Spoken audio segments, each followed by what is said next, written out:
இந்த போறப்பு தான் நல்லா ருசிச்சு சாப்பிட கிடைச்சது. ஆஹா ஆஹா,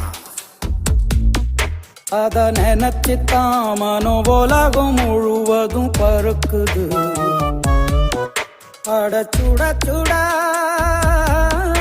அட சுட சுட அந்த மதுர மல்லிப்பூ இட்லியே மீன் குழம்புல கொஞ்சம் புரட்டி சாப்பிட எச்சிலு ஊறுது உள்ளுக்குள்ள. இந்த போறப்பு தான் இந்த போறப்பு தான் நல்லா ருசிச்சு சாப்பிட கிடைச்சது. இந்த போறப்பு தான் நல்லா ருசிச்சு சாப்பிட